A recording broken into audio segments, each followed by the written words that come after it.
Hola, ¿qué tal amigos del Siglo de Durango? Muy buenas tardes tengan todos ustedes en este jueves 29 de enero, prácticamente ya al cierre del primer mes del año del 2026. Y bueno, comenzando una mesa más de En Pleno Siglo, aquí con nuestro compañero y amigo Víctor Montenegro. ¿Cómo estás, Víctor? Jorge, bien, gracias a Dios. Aquí andamos con toda la actitud y con el gusto también de estar aquí en el siglo. Gracias, aquí por supuesto ya compartiendo lo que es la transmisión para que también quienes estén integrando pues puedan comentar, opinar acerca de lo que vamos a estar hablando.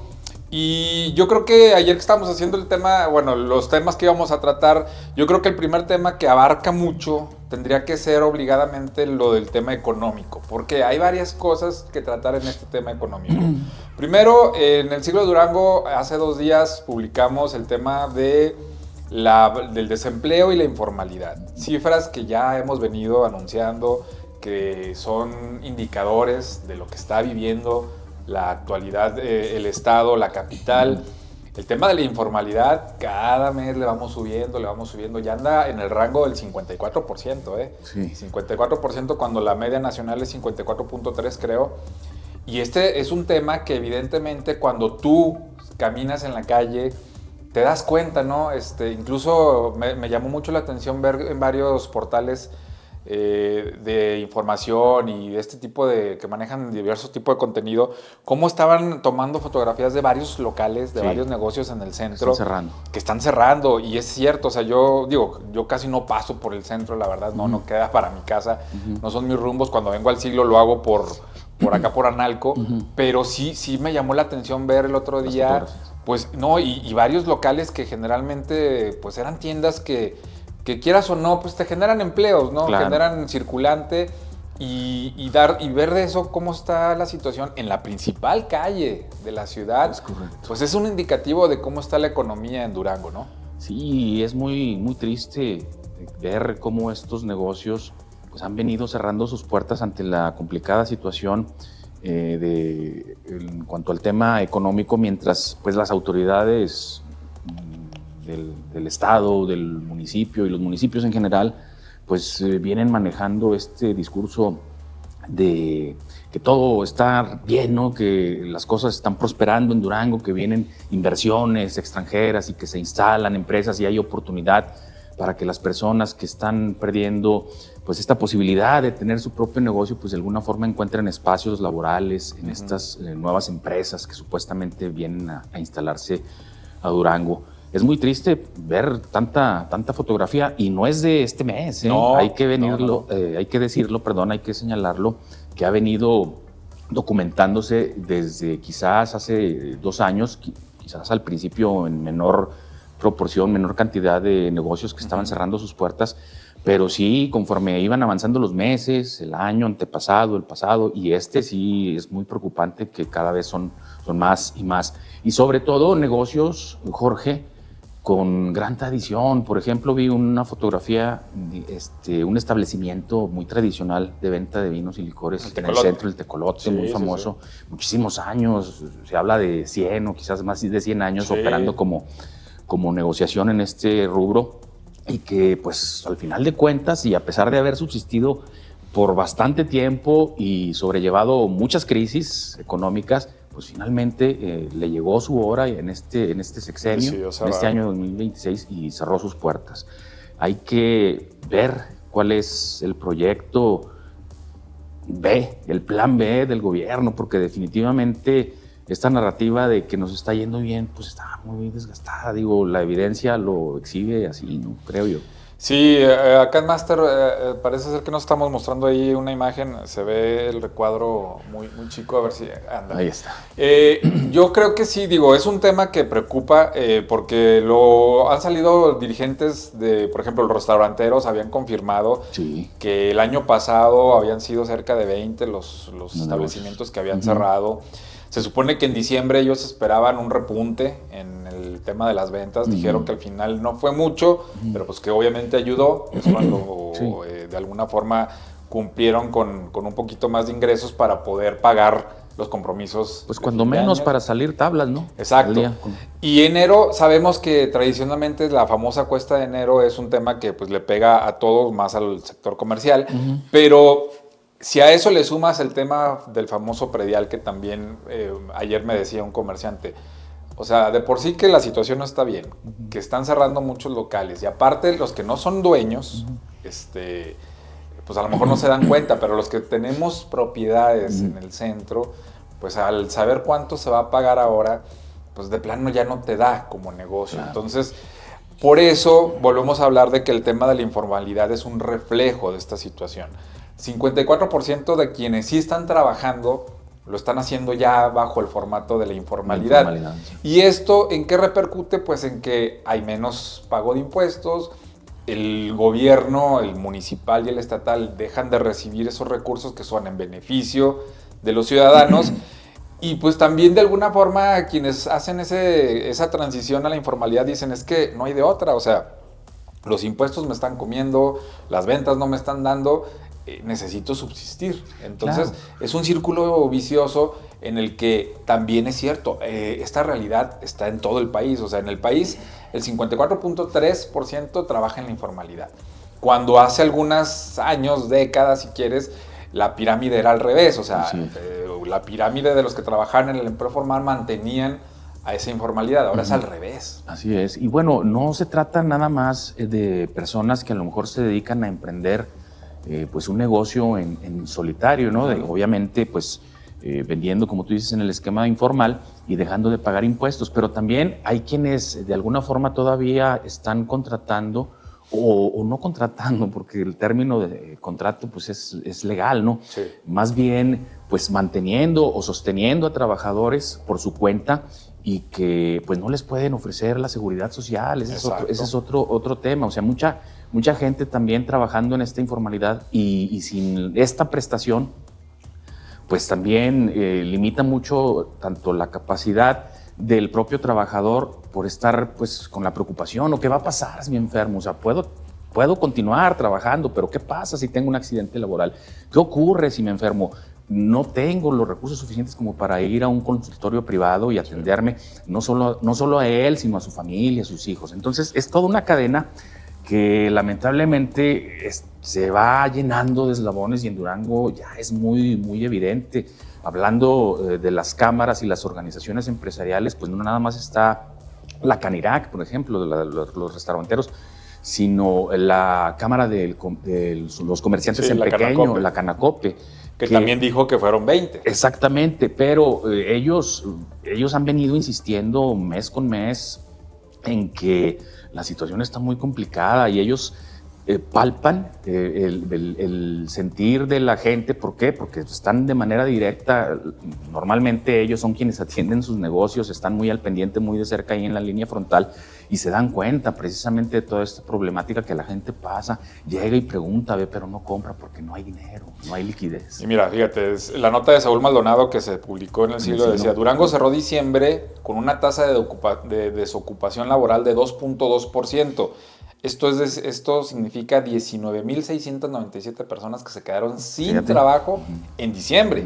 Que en diciembre también recordemos que es un mes donde tradicionalmente aumenta la ocupación porque luego los negocios, como tienen más demanda, sí contratan más meseros, más cocineros, más repartidores, o sea, bueno, hablando en general. Entonces, son cifras que, vuelvo a lo mismo, reflejan la situación económica, sí de Durango y también del tema México, nacional. Pero pues al final a quien nos pega y nos afecta es aquí, ¿no? El tema local.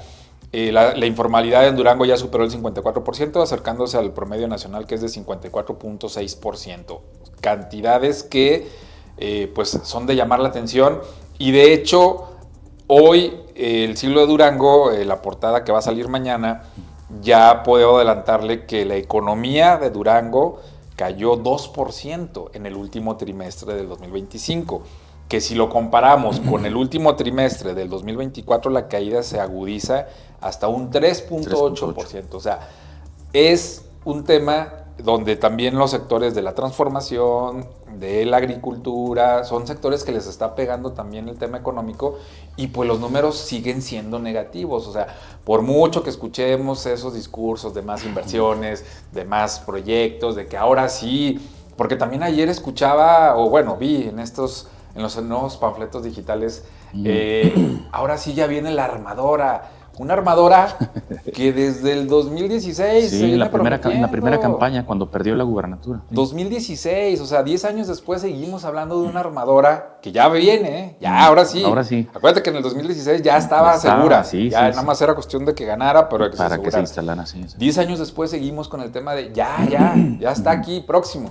O sea, seguimos con ese tipo de promesas y también hablamos de promesas de 70,000 empleos directos, cuando la realidad es que en el sexenio apenas van 500 empleos directos generados. Entonces, sí, una cosa es la realidad económica del país, pero otra cosa son las promesas y los falsos discursos, Claro. donde seguimos viviendo en una nube que, pues nada más ellos se la creen.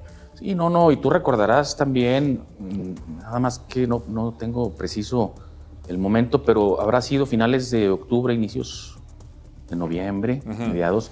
Se estaba hablando también ahí en redes sociales de algunas maquiladoras que estaban recortando personal, incluso muchos ya despedidos, hubo muchas manifestaciones, muchas quejas y se hablaba incluso de cierres de empresas que ya tenían bastantes años aquí ya instaladas. Con inversiones extranjeras y nacionales y que definitivamente ya no veían aquí rentable mantener las plantas porque pues la complicación, como bien dices, es a nivel nacional. Aquí en Durango se ha recrudecido bastante.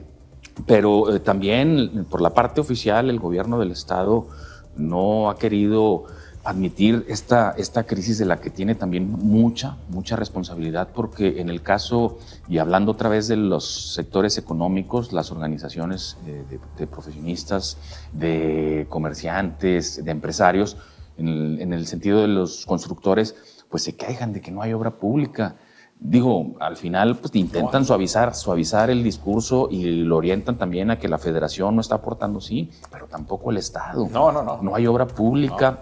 No hay licitaciones, las pocas o muy pequeñas que pueda haber, digo, lamentablemente se está manejando con un nivel de opacidad que pues preocupa también al sector de la construcción, pero también preocupa que no hagan nada, que no se quejen, que no se manifiesten, que no denuncien y que no hagan que el gobierno del estado pues haga la dispersión de los recursos, de los pocos, muy pocos, hay que decirlo, son muy pocos, que pueda invertir en obra pública y que la reparta equitativamente. Sí, bueno, y sabemos que quienes se llegan a quejar o quienes llegan a alzar la voz, pues obviamente hay represalias. Son apartados, ¿sí? ¿No? Sí, o sea, si de por sí no hay, y lo poco que hay te estás quejando, pues no te voy a dar obra. O si mantienen adeudos con ellos, pues se los retrasan todo. Sí, claro. De manera de castigo. Y eso sí sucede.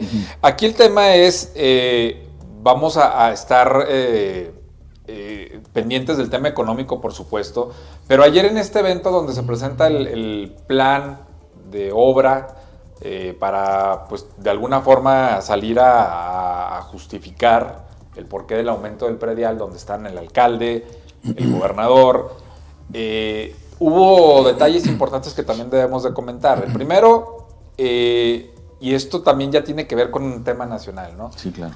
El gobernador sigue diciendo y respaldando a José Antonio Ochoa como el próximo candidato para la gubernatura en Durango. Un tema que va en contra totalmente de lo que ha dicho Acción Nacional en su refundamiento. ¿Sí? Relanzamiento. Relanzamiento, sí, pues bueno, sí, su relanzamiento donde dicen, ya olvídense de las alianzas con el PRI, ya no las vamos a tener, no sé qué. Sale Alito Moreno hace unos días diciendo, el próximo candidato a la gobernatura de Durango va a ser priista. Mensaje número 2. Ayer en la comarca lagunera, bueno, en Coahuila, se da a conocer que el PRI no va en alianza para la renovación del Congreso de Coahuila. Otro síntoma más, porque Coahuila, recordemos que es como Durango, son los últimos bastiones que le quedan al PRI. Y también había una alianza. Y donde había alianzas, exactamente. También había alianza. Entonces, son 3 mensajes bien claros donde te dicen, no estás entendiendo que no vamos a ir juntos. Claro. Pero ayer el gobernador ahí respalda a José Antonio Ochoa, luego sale Daniela Soto, la dirigente del PRI, a hablar maravillas de Toño Ochoa. ¿A qué le está tirando es el gobernador y a qué le está tirando José Antonio Ochoa? A desobedecer a las 2 dirigencias nacionales, a que Durango sea una isla y que ellos hagan lo que quieran, o está esta versión que tú y yo también hemos platicado de pues a lo mejor al alcalde le están dando tole con el dedo, y le están haciendo un desgaste mediático con el tema del predial, le están dorando la píldora, como por ahí se dice, de que sí, tú vas a hacer, y a la mera hora, gracias y adiós. Aprovechan el desgaste. Sí, es una teoría, una lectura que no sería descabellada y que hay que estar muy pendiente de eso y seguir las lecturas, los mensajes políticos que envíen, tanto Esteban como el alcalde José Antonio Ochoa. Mira, a mí me llama mucho la atención precisamente en este tema porque vuelve a mencionar el gobernador. Primero, hay que decirlo, se sube ya al ring del tema del predial, que no lo había hecho. Mantenía cierta distancia, pero ahora ya declara, incluso se va fuerte, señala a los inconformes como que hay detrás tintes políticos, prácticamente... De manual. Sí, y que deja ver que están actores de gobiernos pasados dentro de este movimiento. Pero también vuelve a insistir en que a mí me gusta mucho la política, y lo están haciendo mal, o sea, como que retándonos. Si le quieren dar por ese lado, vamos a darle. Hasta para protestar hay que saberle. Hasta para protestar hay que saberle. Y a mí me encanta meterme en estos temas. Eso también puede ser un mensaje para Toño, porque igualmente puede estar jugando de esta manera y no se ha dado cuenta. Bueno, al final de cuentas, también otro aspecto que me preocupa es que pues sigue mintiendo el gobernador del estado, porque dice ante los medios, otra vez la frase es que Durango se cuece aparte y que la alianza ha dado resultados, pero no admite, o sea, no puede decirle a los medios de comunicación, a las cámaras, a los micrófonos, que la facultad de decidir si hay alianzas o coaliciones recae en los comités ejecutivos nacionales, y si los líderes ya lo determinan, ya no nada más es Jorge Romero, que lo viene diciendo desde meses atrás, desde el año pasado. Hoy Alito lo reconfirma, y también se exhibe no solo un rompimiento político, sino personal, porque ha habido ya declaraciones y mensajes muy chocantes entre ellos, entre ambos dirigentes y en diferentes espacios, que lo que exhiben es que no nada más es el rompimiento entre partidos, sino que es un enojo ya personal, ya incluso en algunos casos hasta llegando a las ofensas, y esto definitivamente que ya no va a funcionar. Ya lo dijo Jorge Romero, ya lo dijo Alejandro Moreno,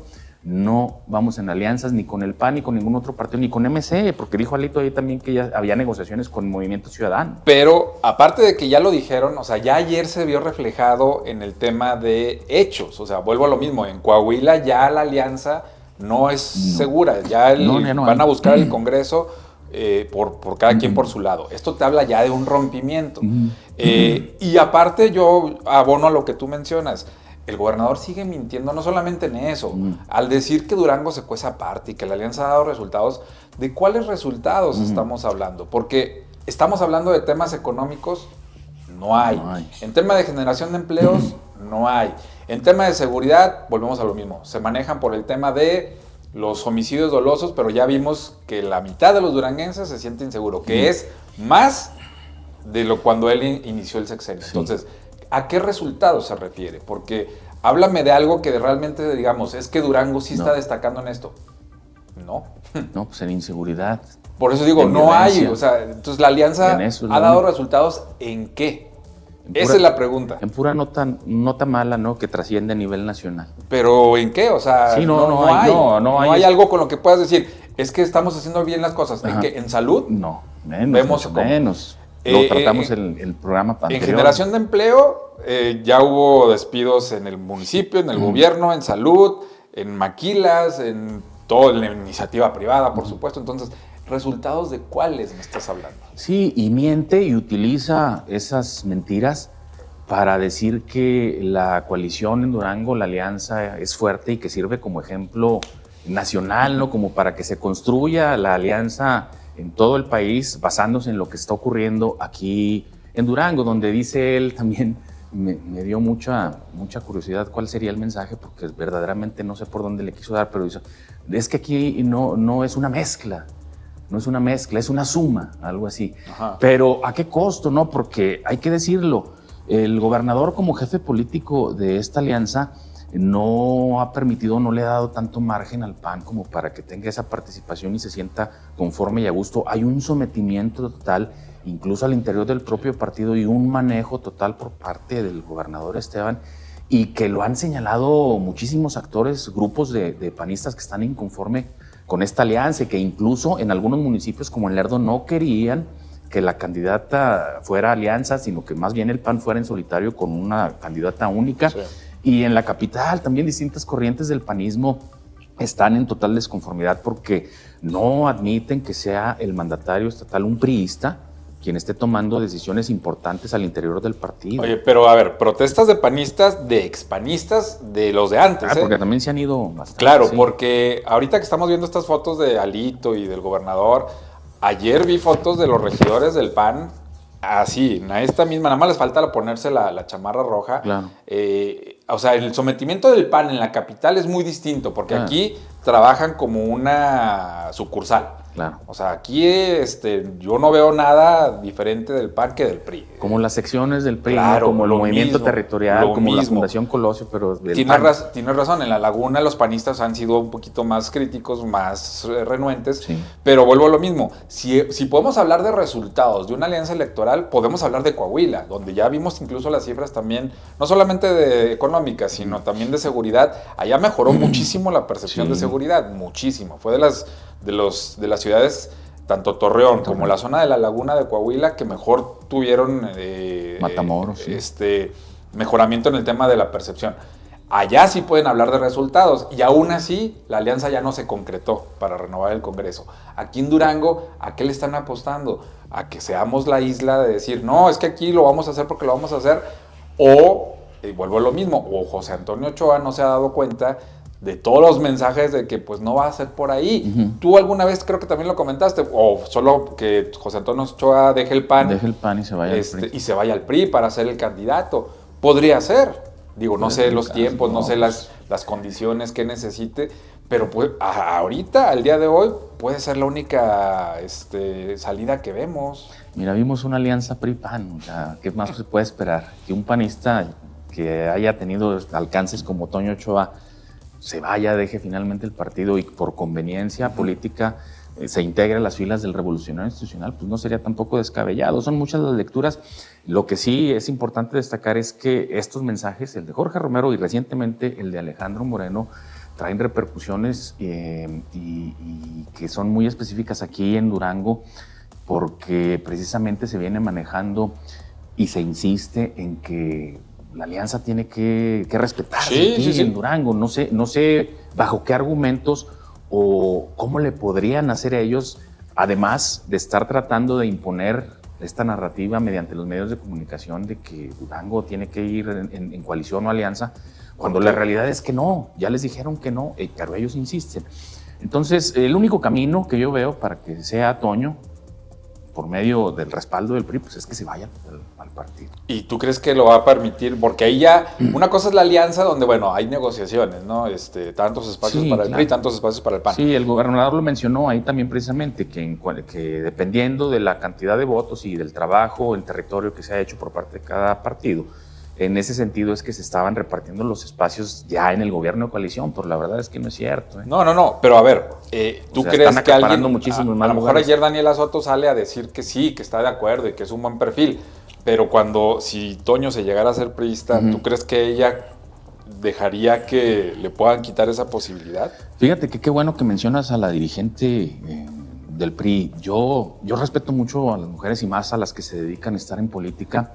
Y sobre todo a ella, te voy a decir por qué, porque es una muchacha que me parece muy, muy inteligente y sabe lo que dice, lo que está hablando, y que también, pues, si bien no es una mujer muy mayor, pero que es prácticamente joven y en pocos años ha logrado también trascender y escalar dentro de la política en el PRI, ni se diga, ¿verdad? Digo, ya ha sido regidora, ya es diputada local también, es dirigente del PRI, y es un activo, una militante que defiende bien al partido, pero hay que recordarle también a la dirigente del PRI que se acuerde lo que dijo de un entonces diputado local, José Antonio Ochoa Rodríguez, cuando fue y le entregó una cartera de huevos a la diputada Sandra Maya de Morena. Sí.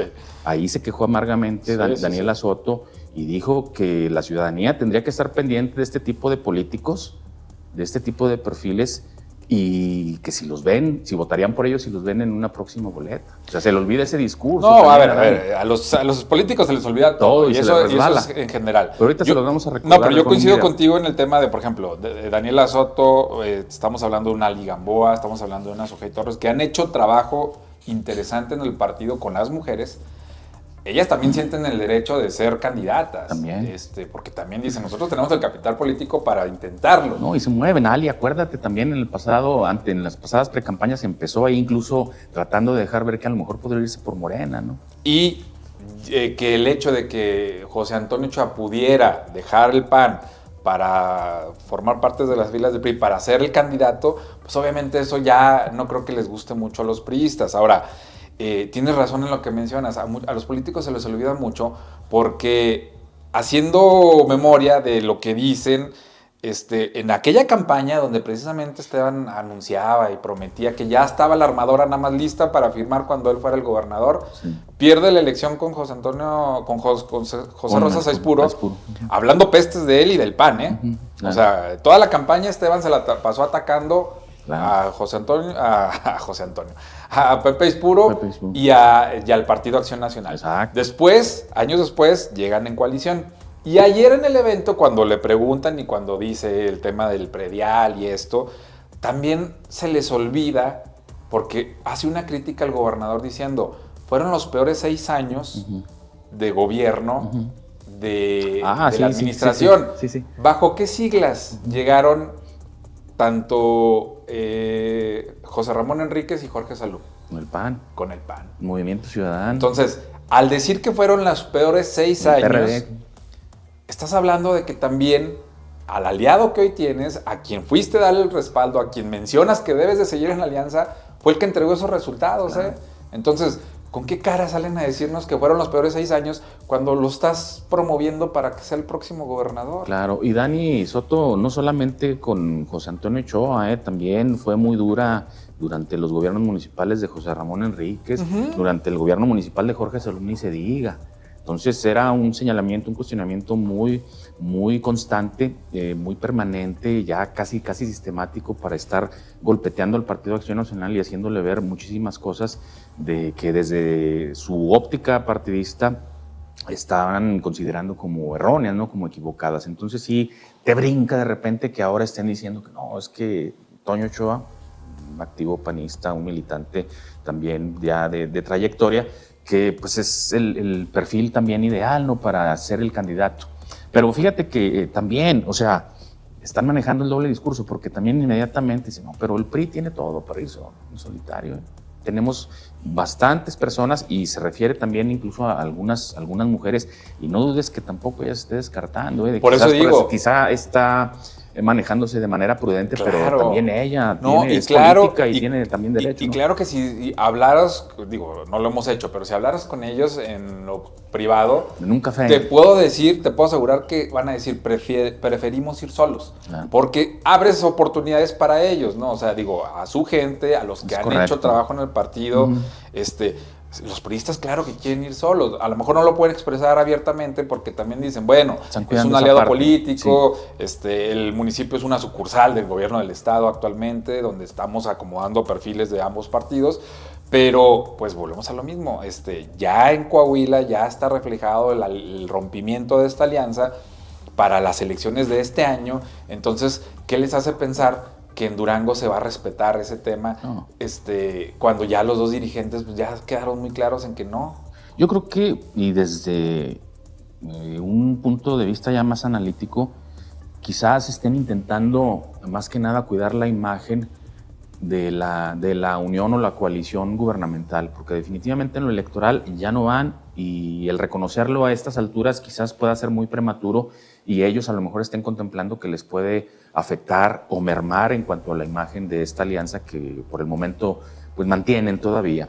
Y en ese sentido sí, pues sí les daría la razón, digo, o sea, perfecto, o sea, defiendan la alianza de gobierno, pero sí definitivamente el año se va a ir así, rápido, más pronto que antes vamos a estar ya en las puertas del 2027, y esto se tiene que comenzar a definir ya quizá en los próximos meses, a mitad de año, porque arranca el proceso electoral, y la carrera pues va a ser muy, muy competida porque si bien es una elección intermedia, es muy importante porque en los siguientes 2 años, perdón, el siguiente año, el 2028 y después el 2030, serán elecciones bastante complejas y importantes.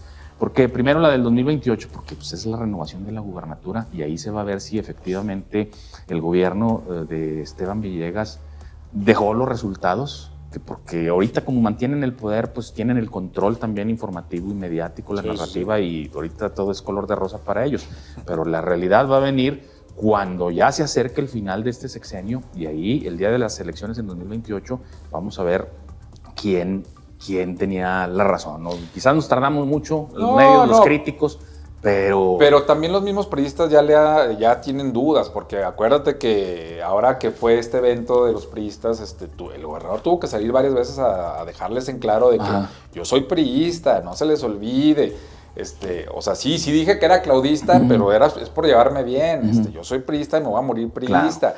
No me interesan las embajadas, no ando buscando chamba. Eso dices ahorita. Vamos a ver el próximo año que se acerque, porque también los morenistas desde lejitos están ahorita desobando las manos, ¿eh? Claro.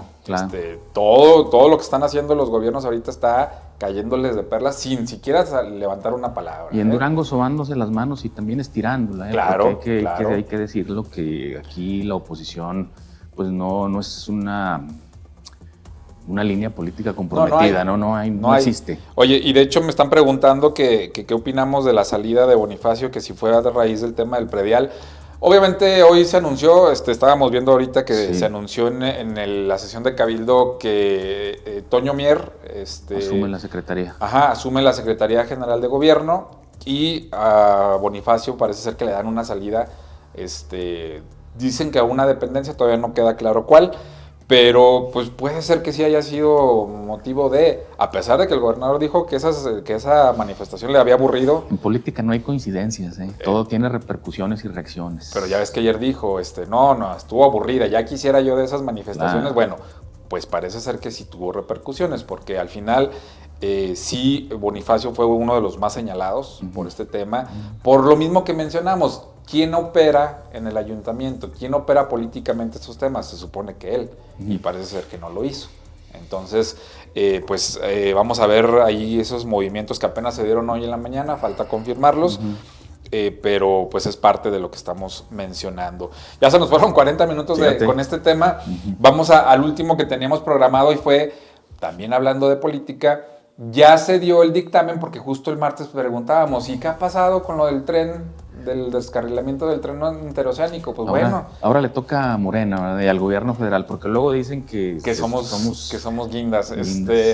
Ya salió el dictamen de la fiscalía, y pues ¿qué crees? Resulta que pues todo es culpa no de la construcción, no de los materiales, no de que son trenes viejos, no, es culpa de los maquinistas que llevan exceso de velocidad. Entonces, pues parece ser que sí funcionó el cambio de la fiscalía, ¿no? O sea, para eso querían ahí a Ernestina Godoy, pues para que lavara este tipo de situaciones. Sí, fíjate, bueno, yo quisiera iniciar mis comentarios preguntándote primero, ¿cuándo un gobierno ha admitido un error o ha admitido que se ha equivocado? No, en algún problema, en alguna crisis, en lo que tú quieras. ¿Cuándo ha admitido que la regamos? Perdón, discúlpenos, vamos a hacernos responsables de lo que sucedió. Nunca. Ni de las matanzas, nada. De nada.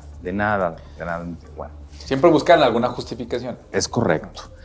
Y a partir de ahí, pues hay que ver lo que dicen pues, los especialistas, los que saben de este tema, de esta situación. Yo hace unas semanas, vi un podcast de unos especialistas allá en Europa que hablaban sobre la situación de crisis que tienen que ver con accidentes ferroviarios, en aeropuertos, en aviones, etcétera, etcétera. Y estaban hablando precisamente del tren interoceánico que conecta el Pacífico con el Atlántico, y que fue una obra insignia, ¿no?, del gobierno de López Obrador. Sí. Ahí precisamente mencionaban que la premura política por entregar esa obra hizo que toda la infraestructura, la construcción, estuviera llena de fallas. Lo venían señalando desde que empezó la obra hasta que culminó. Y tienen muchísima razón. ¿Por qué? Porque López Obrador gozaba de una popularidad, digo, aunque muchos no estemos de acuerdo, sí gozaba de una popularidad y que estaba muy bien definida a través de las encuestas y todos estos estudios, levantamientos que se hacían, como para haber permitido que la obra se hiciera bien, a su tiempo, con sus tiempos, y que culminara ya en el sexenio de Claudia Sheinbaum. O sea, que se hiciera muy bien la obra, pero no, o sea, era entregar la obra porque quería colgarse, la verdad, o sea, quería lucirse. Y uno de los aspectos también muy complicados en esta obra es que haya intervenido la Marina en la construcción, que son instituciones pues que se dedican a otra cosa totalmente ajena a la construcción, no es su función. Y estos especialistas también ahí precisan que detectaron muchísimos fallos en cuanto a los cálculos en la instalación de la vía. Sí. Que si bien también reconocen que pudo tener ahí responsabilidad el maquinista, el conductor, también pues es una responsabilidad que asiste también a los del gobierno. ¿Por qué? Porque pues, se supone que tendrían que haber contratado personal capacitado, con experiencia también en el manejo de las máquinas, y que pues realmente no lo hicieron. Como sea el caso, es que fue una obra muy, muy señalada, muy cuestionada, y no solamente por las fallas en cuanto a su construcción, sino también por hechos de corrupción. Hay que acordarnos que el López Obrador también le dio a uno de sus hijos carta abierta para que fuera a supervisar, asesor, ¿no? Sí. Asesor, a supervisar la obra, pues más que nada para estarle informando, ¿no?, sobre avances. Pero por ahí también metió las manos y le dio contratos a sus amigos, empresas amigas, ¿no? Y todo esto pues tiene también muchísimo que ver, porque pues luego entran los compadres, los amigos, los familiares a hacer negocios y mejor vamos a recortarle acá para que nos quede tantito para acá, y a la hora de la hora los materiales son de baja calidad, sí. Los trabajos se hacen con premura para concluir y tener contento al jefe político, y los resultados pues aquí los vemos, ¿no? Pero fíjate, a ver, vámonos, sí, yo por partes, coincido contigo en el tema de que ningún gobierno lo ha aceptado, siempre tratan de disimularlo. Sí, los hechos, porque incluso me llamó mucho la atención este video que revela sí.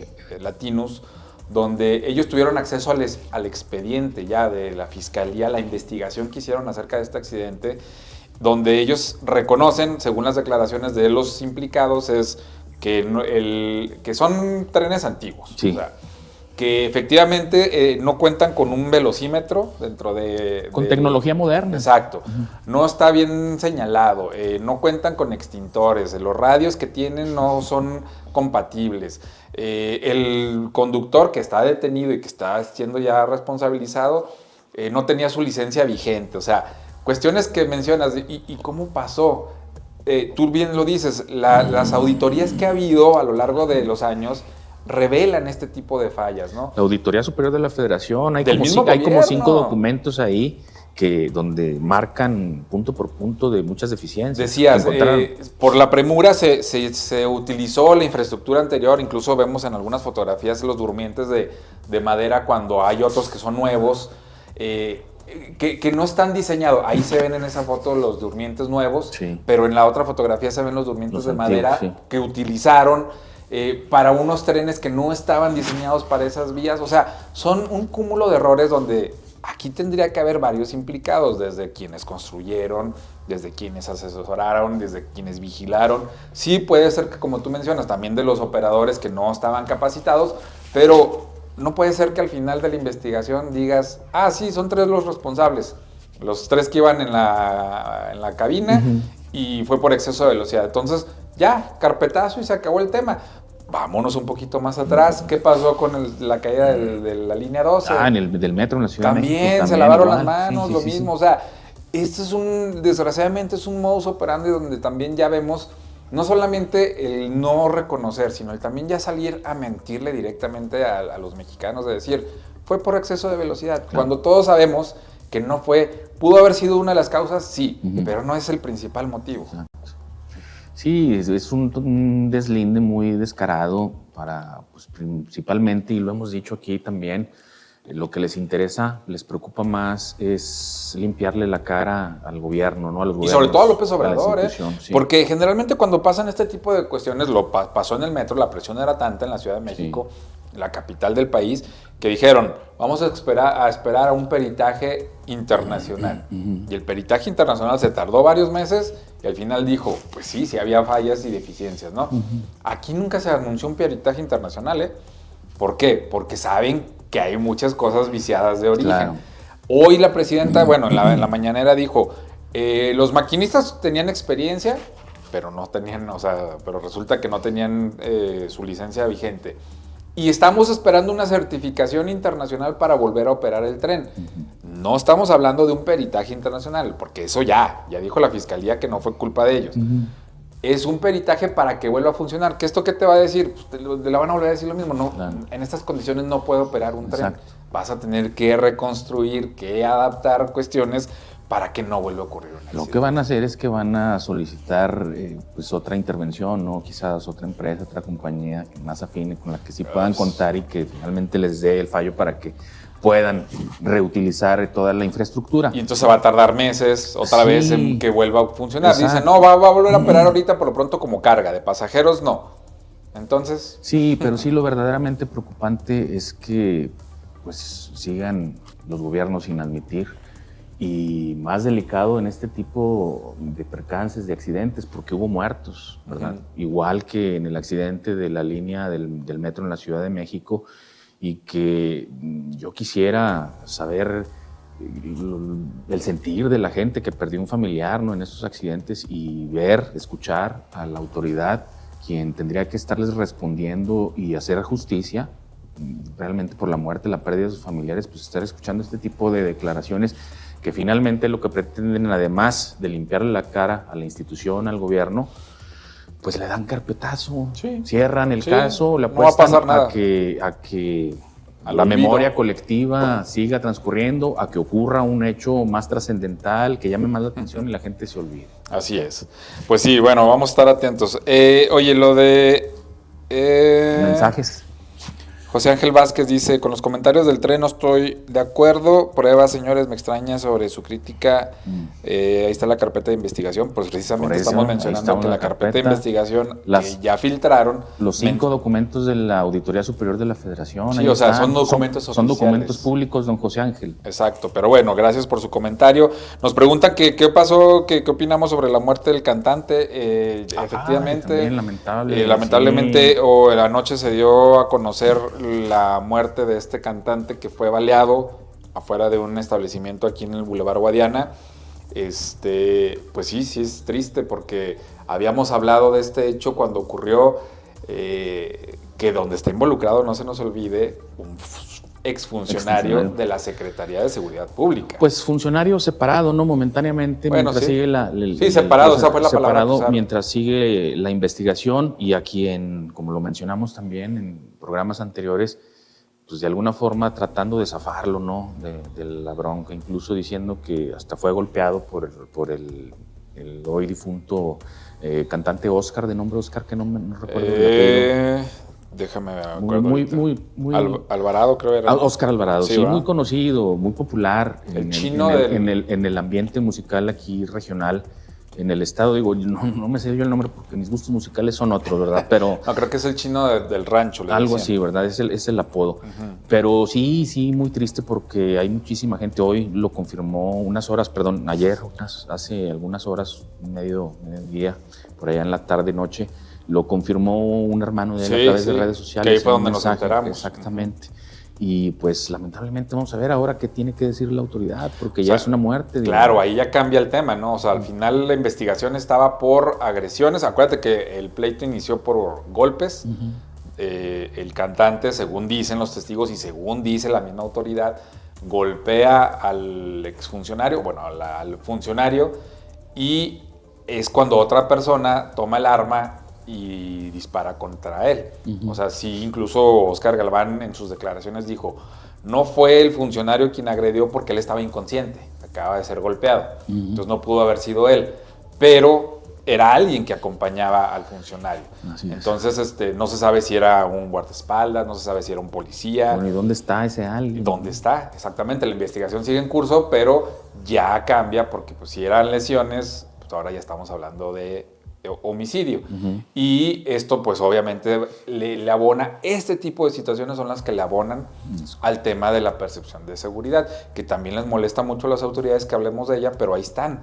O sea, fue un lugar público, fue un lugar céntrico, por así decirlo, donde ya fue agredido a balazos una persona y donde ya perdió la vida. No, y además la desconfianza de la sociedad en las instituciones de seguridad, en las corporaciones policíacas, porque las versiones que ofrecen muchas veces contrastan con las de testigos presenciales, gente que estuvo ahí en los hechos, en los conflictos, y que definitivamente pues desmienten la supuesta realidad, ¿no?, que quieren imponer a través de las declaraciones.